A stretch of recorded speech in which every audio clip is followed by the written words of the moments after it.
On Friday, the day the Farnborough Air Show opens to the public, I took a last look around. Here's a flavor of my few hours there.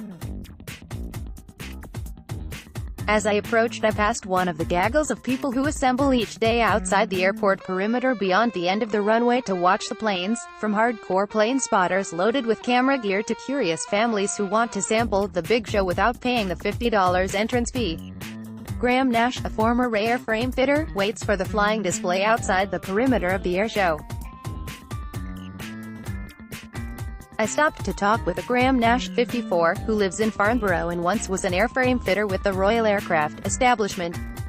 That was the aviation technology research and development arm of the British government. Nash said in front of the old Ray building, where the first flight in Britain was completed 110 years ago.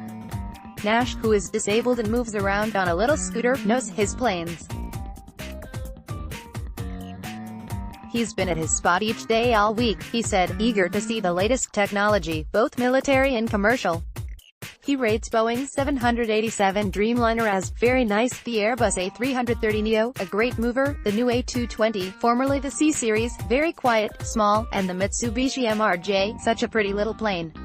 By Friday though, he says, the public is shortchanged because all the best planes are gone. He's right. All the big Boeing jets have left. The only airliner flying in the display Friday is the Airbus A350-1000. He agrees with others I've spoken to that the star turn of this year's show was the Lockheed Martin Super Hercules L-100J military transport. I was too busy with interviews during the week to catch it flying and it was gone Friday. It was brilliant, said Nash. It looped the loop, was upside down. Inside the air show, I first stopped by the ground display of Italian aviation company Leonardo, formerly Finmeccanica, now renamed after the great artist and scientific visionary Da Vinci. Here's the Leonardo T-100, a pilot trainer jet that is competing against the new design Boeing, Saab TX and the Lockheed Martin, Korea Aerospace Industries T-508 to be the next trainer jet for the U.S. Air Force. Leonardo acquired U.S. defense contractor DRS Technologies in 2008, and if it wins the TX competition, it will build a plant in Tuskegee, Alabama to assemble it. The Leonardo T-100 competes against a Boeing, Saab team and a Lockheed I team to be the USAF's next trainer jet. The Leonardo jet is already used as a trainer by the air forces of Italy, Israel, Poland, and Singapore. Moving on, I found some U.S. airmen from the 492nd Squadron of the U.S. Air Force standing in front of a heavily armed Boeing F-15 fighter and chatting amiably with the public. Members of the public gather around and chat with airmen from the UK-based USAF 492nd Squadron, in front of their Boeing F-15 jet fighter. Though everyone was taking photos, the military is strict about not letting service people talk to the press. So I cannot tell you the name of the very polite airman I spoke with. His 30s, his squadron is one of 3 based in the UK at Lakenheath RAF Base, which has been a US base since the Second World War. He told me he's an F-15 weapons system officer. So he sits behind the pilot in the 2-seater jet. In air-to-ground combat, he talks to a controller on the ground and operates the GPS and laser-guided bombs. He last saw action in Syria and Iraq. How was it there? Dynamic. A lot of players involved, he said. You'd need a flowchart to see who's allied and who's not. Next, I wandered inside one of the 4 maze-like exhibit halls to find the Washington State stand. The theme, directed at aerospace companies, is Choose Washington. The stand sits in a hall full of competing stands, essentially asking companies to choose Puglia in Italy, or Cornwall in England, or, the list is endless and includes numerous U.S. states. The Washington State stand at the Farnborough Air Show 2018. Allison Clark, Managing Director of Business Development with the Washington State Department of Commerce, was staffing the booth with her aerospace specialist, Connor Duggan. Their job, to cultivate contacts at aerospace companies who could potentially expand into Washington State. With lots of companies seeking a way to become a supplier to Boeing's commercial jet programs, the state reps are kept busy with meetings. In another haul, I looked for jet engines, and came across a Pratt.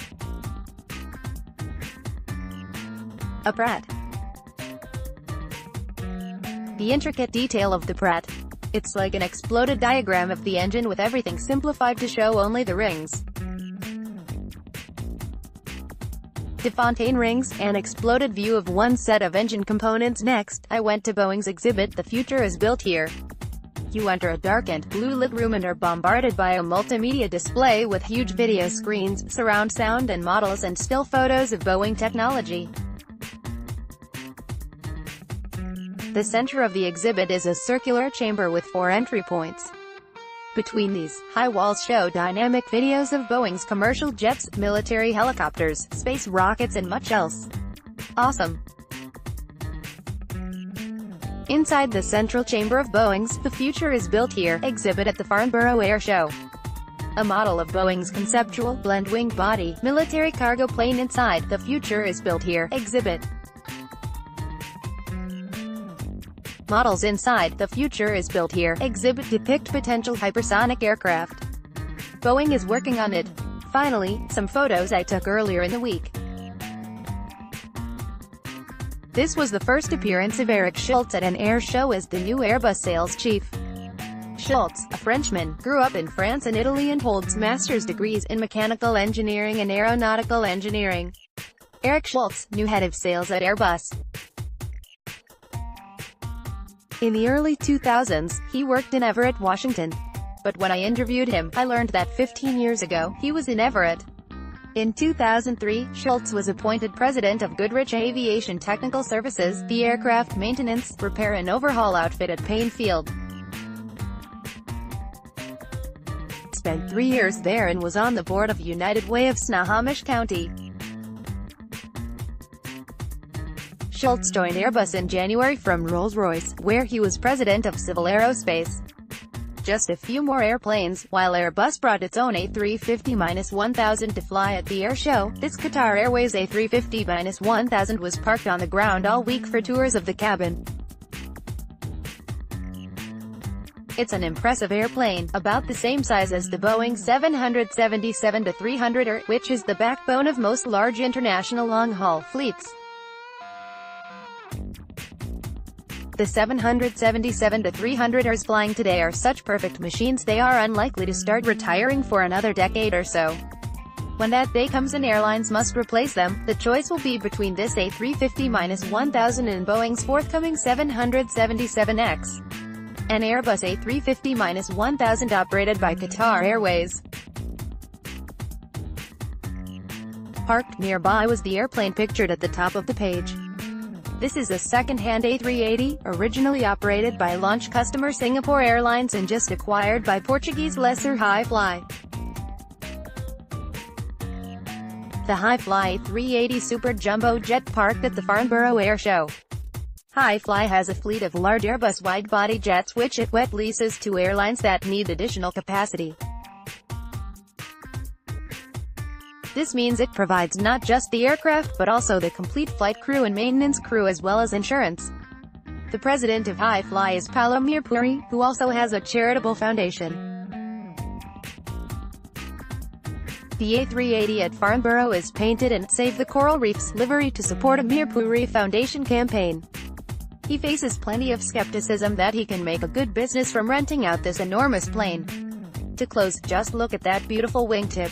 Goodbye from Farnborough. The wing of an Airbus A350-1000 airliner slices in front of an Airbus A400M military transport.